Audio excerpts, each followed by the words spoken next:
So everything that you just said on this camera is gone. Sick. Is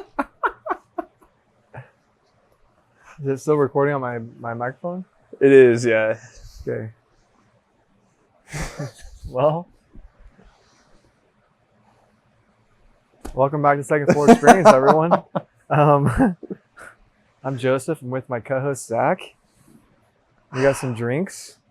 We do. Chilling, vibing, and we are going to talk about the prosperity gospel today. Yeah. Fun. We were already going and we had some technical difficulties. So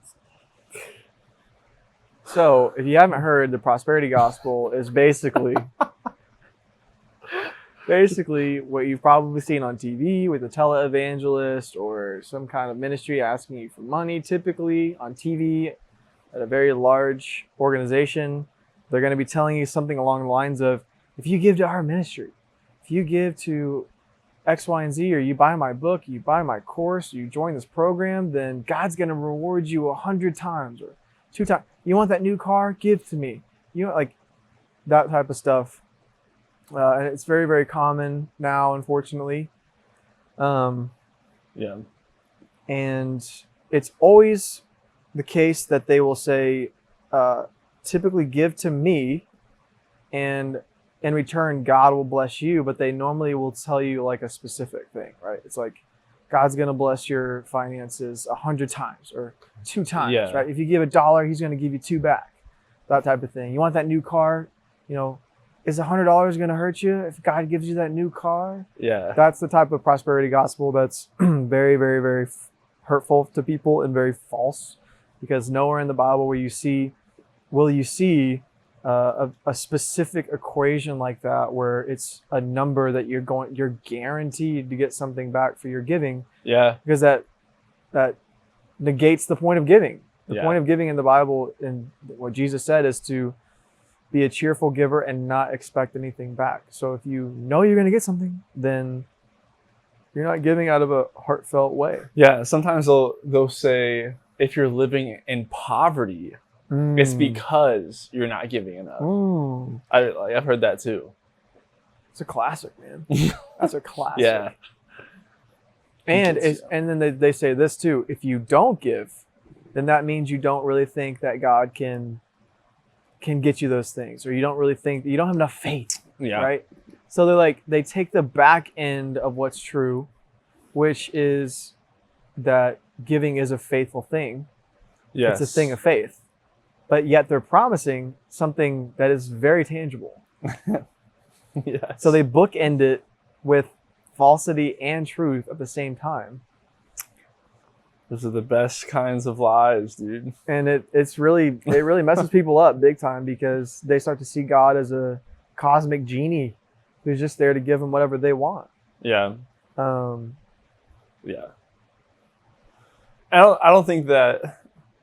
I think that the prosperity gospel, like, there's kind of a spectrum. There is. There's pastors who are like way over on the side of like they're just overboard. Yeah. Where Big yeah, time. like everything you said they match to the T. Mm-hmm. And there's others like kind of like in between that are like, all about tithing, and they're like, but a lot of times that same belief is present throughout a lot of what they preach. Whereas like if you give this amount or whatever, maybe not even a certain amount, but like if you give, then God's gonna like reward you with something good. It's always like something that you would want. Yeah, but oftentimes it's not even that. It's like most pastors who like preach that like blatantly say that like your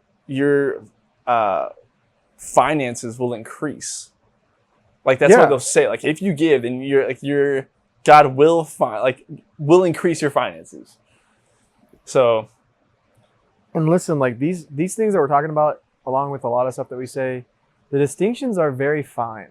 Yeah, it's a very fine line that you walk between that which would be considered prosperity gospel or be considered hurtful, and what we're going to try to talk about today, which we're calling the true prosperity gospel,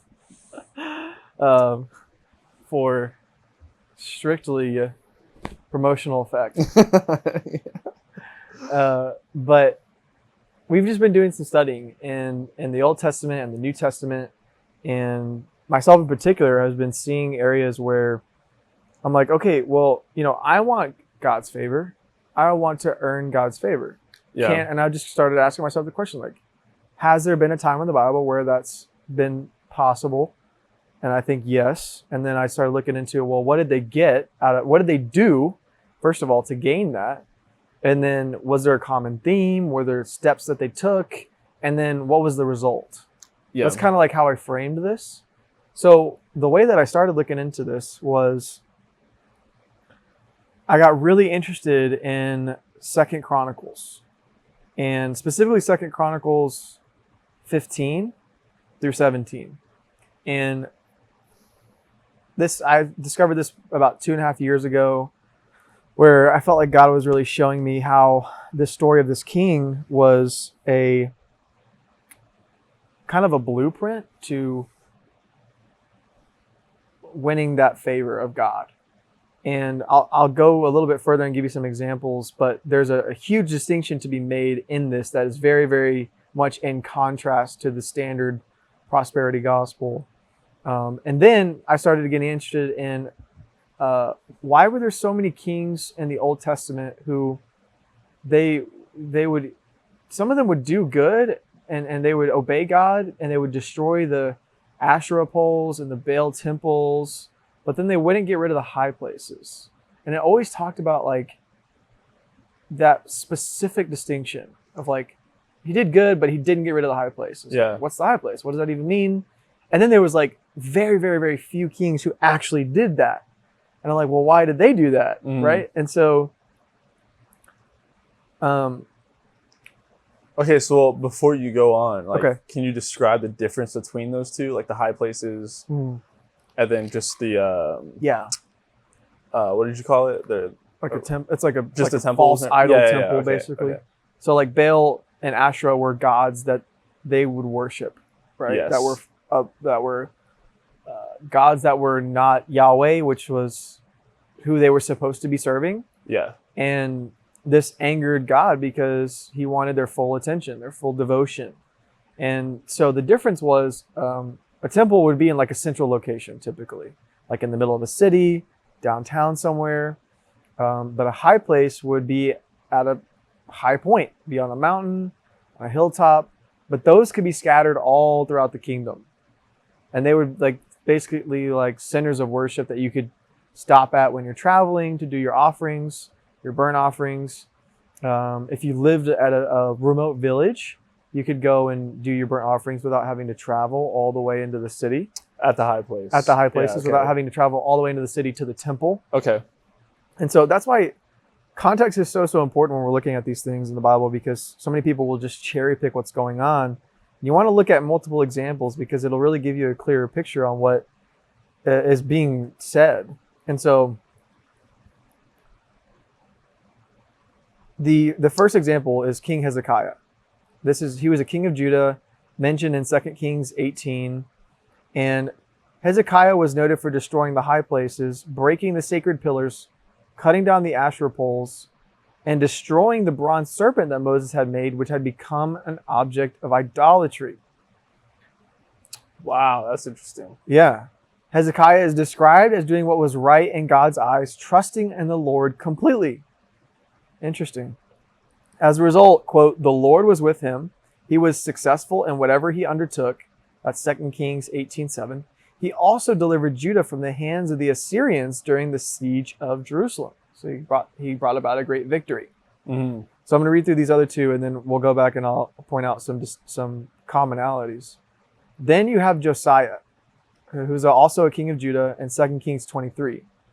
Josiah is regarded as one of the most thorough reformers.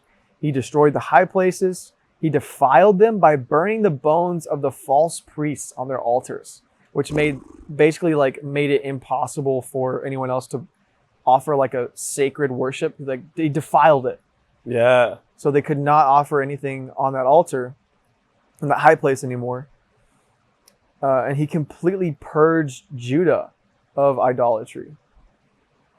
The text highlights that, quote, neither before nor after Josiah was there a king like him who turned to the Lord as he did. That's 2 Kings 23:25.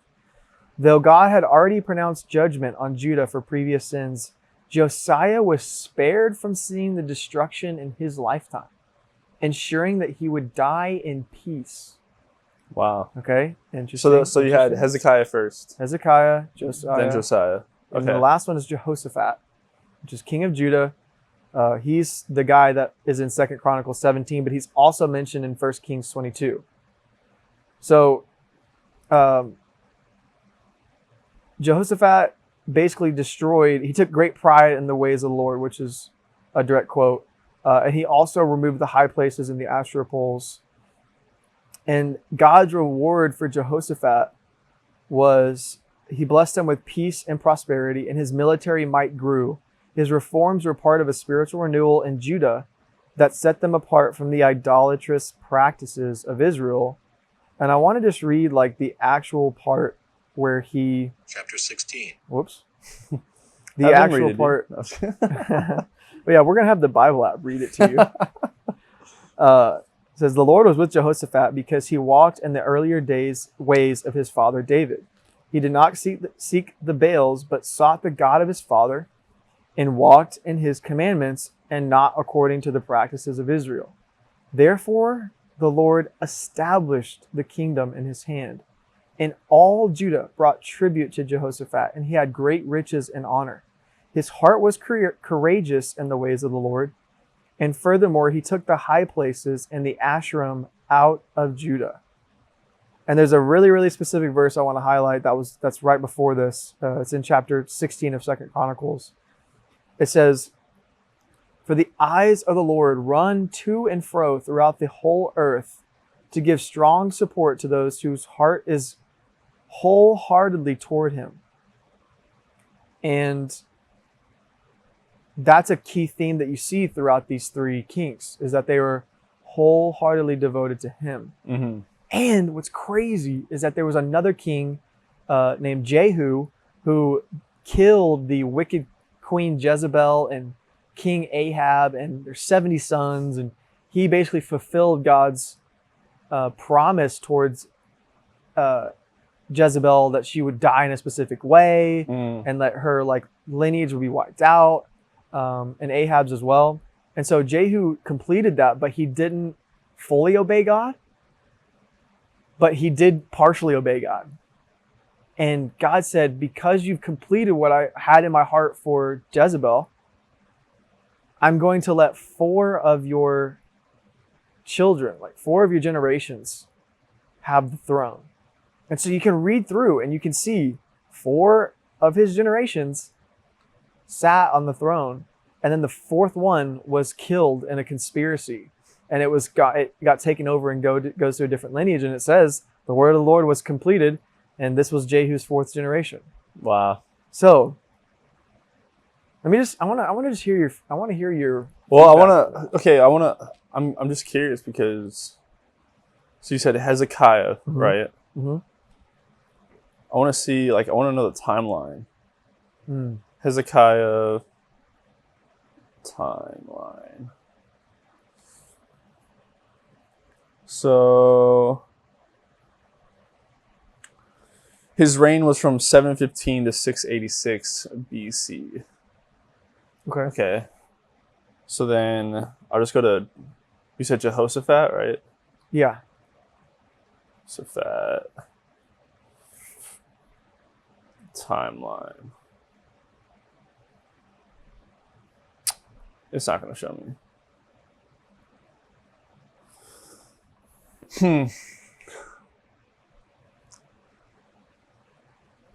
What did you notice? What commonalities did you notice in what I read about anything? I mean, it's just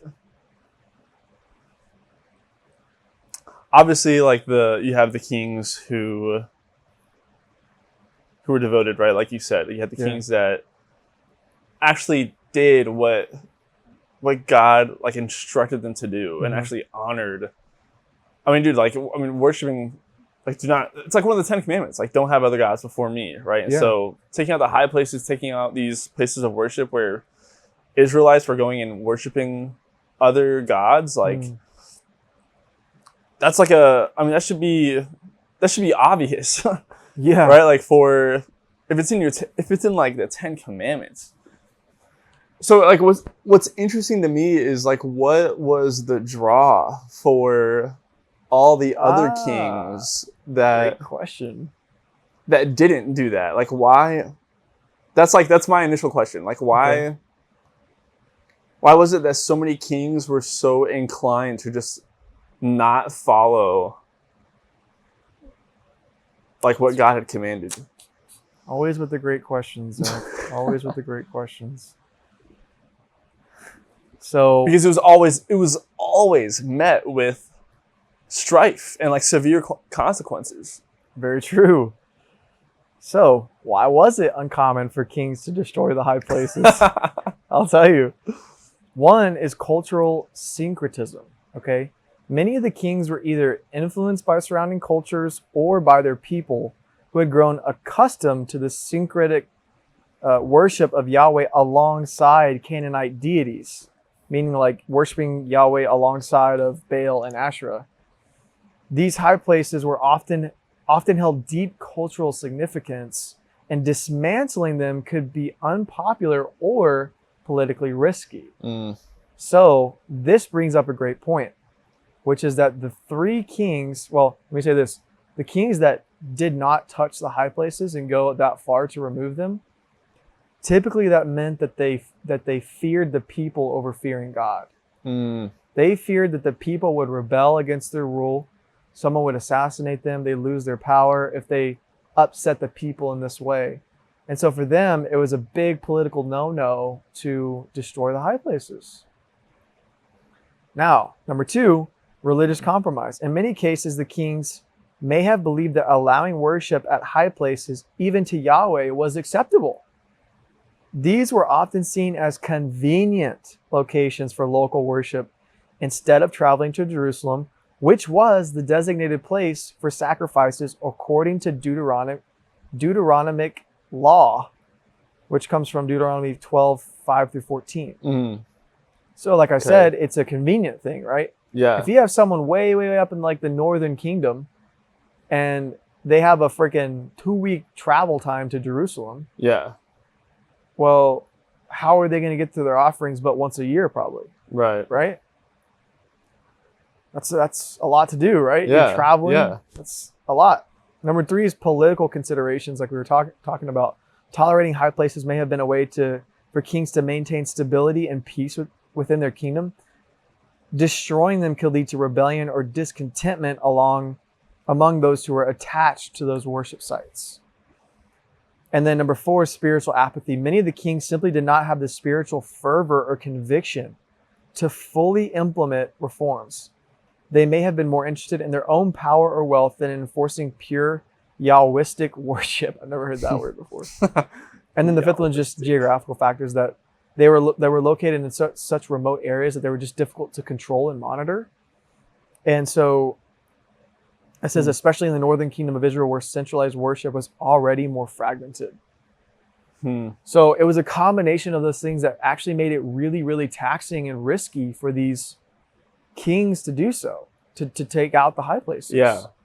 And so what we see is like a higher obedience and devotion to God from these three kings, because they valued God's opinion of them and their right standing with God over their right standing with people. Yeah. They trusted that God was going to keep them in power even if the people got upset. Yeah. So, you think about how many of us are afraid of other people's opinions of us, right? That's not a new thing. No, yeah, definitely not. Like the kings were afraid. Yeah. It's like they're afraid of like losing their like reputation or whatever. Yeah. Or their entire kingship. Yeah. Yeah. It's interesting. And that is actually, so that all like these kings would have been, these are like pretty far after David. Yeah. Right? Like, so Yeah. it's like Bible timeline, just in case people don't know. Right? You have like Abraham, Isaac, Jacob, Joseph. Then you have Egypt. Okay, the Exodus. Then you have Moses.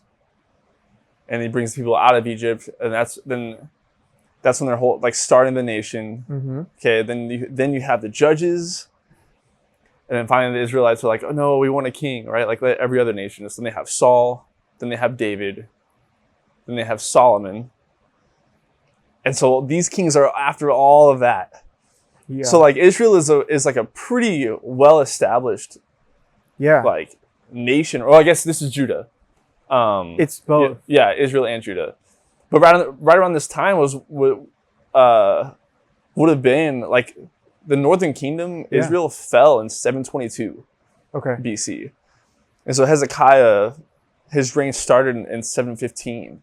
Right? So the Northern Kingdom has already been taken over by the Assyrians. And so from Judah's perspective, Judah, like the people of Judah believed that because they had Jerusalem, that they were superior to the Northern Kingdom. That's why like they just thought that like they were the true people of God. And that's why like like later in Jesus' time, with the Samaritans, the Samaritans were like from the northern tribe, like the Northern Kingdom. So they were like half-breeds. That's why a lot of Jews like hated them, because the Samaritans came from the Northern Kingdom, and they like mingled with all kinds of other people, right? So it's just crazy that like Judah is watching this, the Assyrians were crazy. Like they would skin people alive. They're like some of the worst of the worst people to be conquered by. And to see that happen to the Northern Kingdom, and you can read in the prophets where like they become arrogant. They're like, yeah, like duh, that happened to them. Like we're the true people of God, right? And so you got some pride going on there too. Yeah, dude. And that's when God is using the prophets to tell them, like, dude, you guys are just as bad. Like, just wait till Babylon gets here. So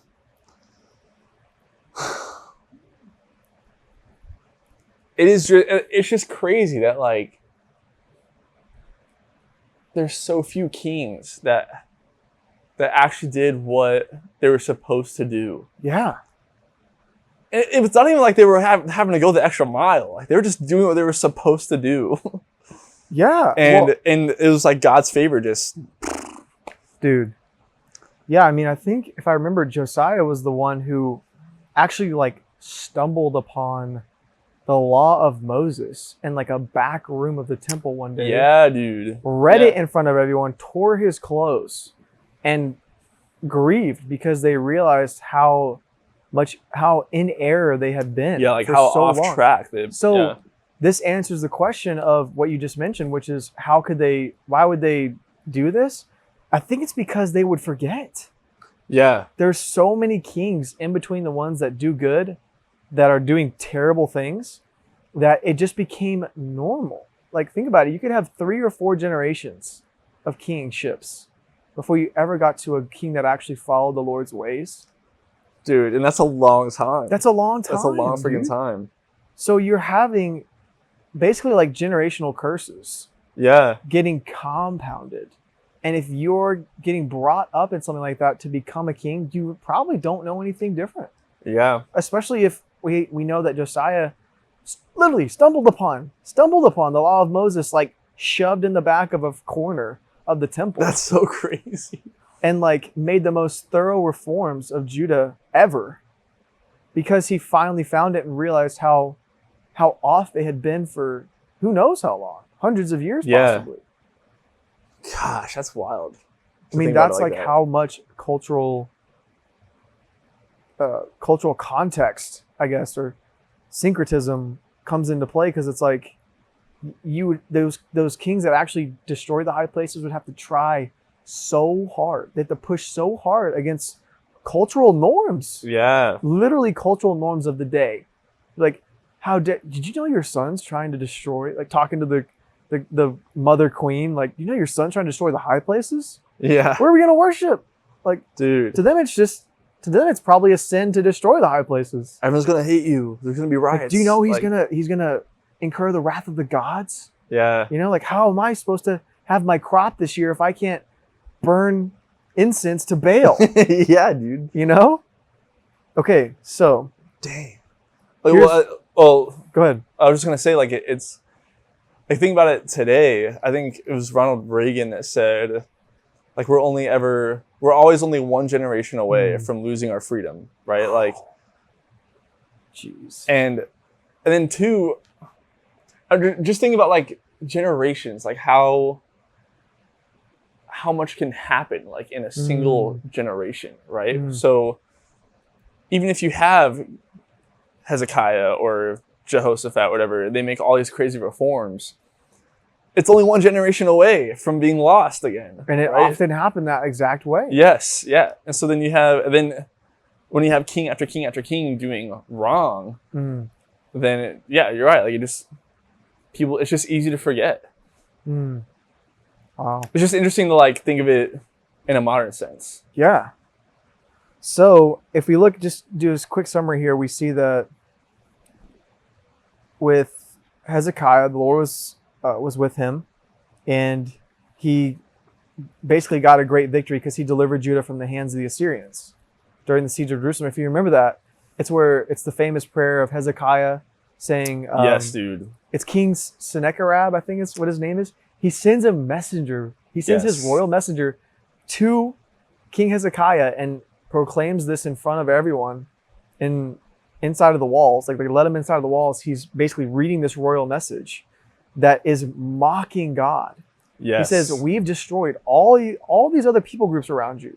They all had gods. What makes you think your God is any different? You might as well surrender now. Because if not, we're going to come in and we're going to burn this place to the ground. We're going to kill everyone. And if you that story is actually crazy. If you go read it. Yeah, it's insane. Yeah, it's again, 2 Kings 18. Go read it. It's insane. So Hezekiah basically like weeps before God. And he says, Lord, I don't know what to do, but my eyes are on you. He just prays that prayer. And the Lord answers him and says, do not assemble your army and do not surrender, because I will go out before you and I will bring about a great victory. And so he sends all the Assyrians are encamped around Jerusalem, all the outside the walls, right?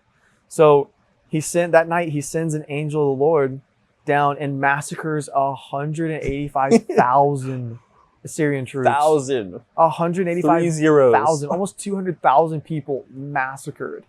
And so the army wakes up in the morning and gets the heck out of there. And then Hezekiah and everyone comes out and they're like, oh my gosh, like we just won. Like God just won the battle for us. So you see that trust, the prerequisite to that victory was trust, was faith in God. And then we have Josiah. And although because of the sins of these other kings that we've been talking about, God had already pronounced and prophesied Judah's destruction from Babylon, right? But because Josiah was so faithful to God and his reforms, that it says, neither before nor after Josiah was there a king like him who turned to the Lord as he did, God spared him from seeing the destruction of Judah in his lifetime, giving him peace. So he had lifelong peace. And then you have Jehoshaphat, and God kind of gave Jehoshaphat the whole gambit. He gave him peace and prosperity. He was getting paid tribute from, he's getting paid tribute from a lot of different countries. His military might grew, so he grew his army. And then his reforms were part of a spiritual renewal that went about in Judah, set them apart from all the idolatrous practices happening in Israel. And so there's actually even more detail in, I can read it real quick, in 2 Kings. It says, and the fear of the Lord fell upon all the kingdoms of the lands that were around Judah, and they made no war with Jehoshaphat. Some of the Philistines brought Jehoshaphat presents and silver for tribute. And the Arabians also brought him 7,700 rams and 7,700 goats. And Jehoshaphat grew steadily greater. He built in Judah fortresses, store cities. He had large supplies in the cities of Judah. He had soldiers, mighty men of valor in Jerusalem. He had 300,000 mighty men of valor. And he had another 280,000, another 200,000, another 200,000, another 180,000. These were all in the service of the king, besides those whom the king had placed in the fortified cities throughout all Judah.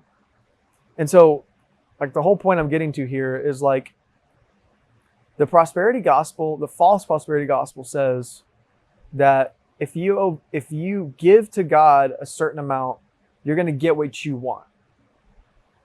The true prosperity gospel says obedience is the currency of heaven.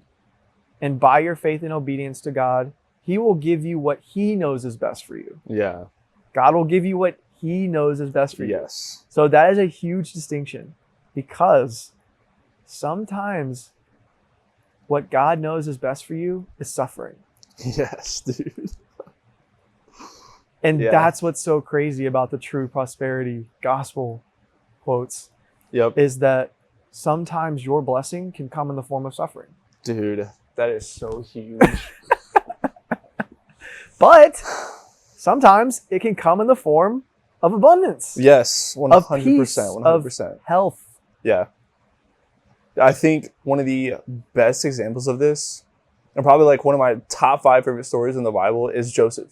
Like, dude. The story of Joseph, dude. I mean, think about it. Like, he's sold into freaking slavery by first of all, his brothers try to kill him, right? And then they're like, okay, no, let's just sell him into slavery. Not slavery. They sell him. Yeah, it's like a form of, he's like a servant or whatever. Yeah. Goes to Egypt. He's like, he gets freaking backstabbed by this dude's like wife or whatever. Gets sent to prison. Spends time in prison, and then like all these crazy things happen to him, and he ends up becoming like second in command over all of Egypt. And something I loved about like the story of Joseph is that when you read it, every time that something like bad happens to him, there's like, it'll say like whatever happened, and then it'll say, but the Lord was with Joseph. Yes, dude. And do that. And then you literally just see how like how God turns around the bad thing that happens to him, his suffering, and turns it into good. And Joseph literally says it like at the end when his brothers are like bowing before him, and he's able to like bless them, right? Yeah. And he says like what the enemy meant for evil. That's where that whole verse comes from. Like what the enemy meant for evil, God turned around and used it for good. And dude, gosh, it's just so powerful, because I've like, that has got me through so many things in my life where there've been so many times where like I feel like I'm just crazy stuff is going on. I feel like I'm at like my lowest point. Yeah. But in the trenches. Yeah, just in the trenches, dude. And I just think about that line. Like, okay, like the Lord is with me. Like I believe that the Lord is with me. Just like he was with Joseph. And that because of that, like I can get through whatever it is I'm going through. And that's so freaking cheesy, dude. But I believe it's true. I mean, you're 100% spot on. But to what you were saying is that just like Joseph, sometimes God leads you through times of suffering, and it freaking sucks. It sucks, but you come out on the other side better because of it. Yeah, like, and that's the abundance. Yeah, like the books of Peter talk about how your suffering produces endurance. Like you're being refined in the fire as like gold and silver is refined in the fire, so that you can receive your crown. And then a great New Testament example of this is Paul in 2 Corinthians 12, 2 Timothy 4. Paul's life of obedience included great suffering, including beatings, imprisonment, and a thorn in the flesh. Though Paul suffered much, he experienced God's grace and was promised a crown of righteousness in eternity. He says, I have fought the good fight, I have finished the race, and I have kept the faith. Now there is in store for me the crown of righteousness. And then you have I think the biggest one of these is Hebrews 11, the Hall of Faith, where this chapter basically lists multiple examples of individuals who obeyed God by faith, and they often endured suffering. Yeah. You have Abel, who was commended as righteous. You have Noah, who inherited righteousness and became heir of the world. You have Abraham, who was promised a land and descendants, though he did not see the fulfillment of all the promises. And then you have Moses, who chose to suffer with God's people rather than enjoy the pleasures of sin in Egypt, receiving God's favor. And I mean, some were tortured, refusing to be released so that they might gain an even better resurrection, Hebrews 11:35. Others faced mockery, chains, imprisonment, or death. These were all commended for their faith, yet none of them received what had been promised, since God had planned something better for us. And of course, you have the best example, which is Jesus. And in Hebrews 5:8 and Philippians 2:8, it talks about how Jesus obeyed the Father by humbling himself to death, even on the cross. His obedience was unparalleled, and the reward that he got was that God exalted him to the highest place and gave him the name above every other name. And the verse for that is, being found in appearance as a man, he humbled himself by becoming obedient to death, even death on a cross. Therefore God exalted him to the highest place and gave him the name that is above every name.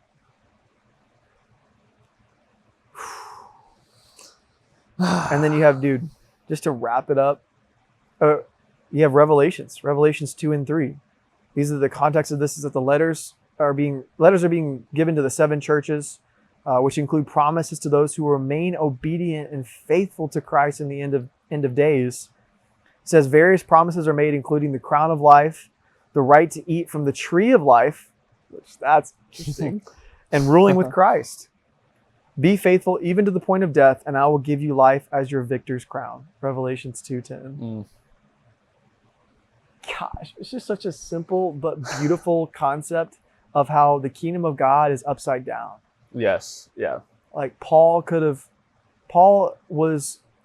he brags about how freaking high he was in society.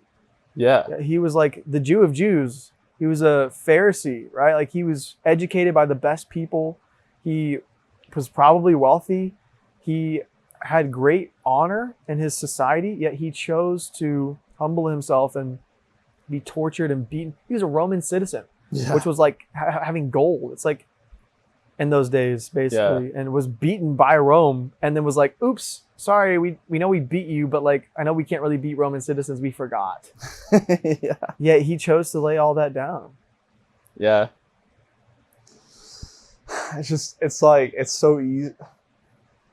It's like so amazing, but it's so frustrating how easy it is to forget, because when you're going through the suffering, dude, it's really hard to see the bright side of all this stuff. Yeah.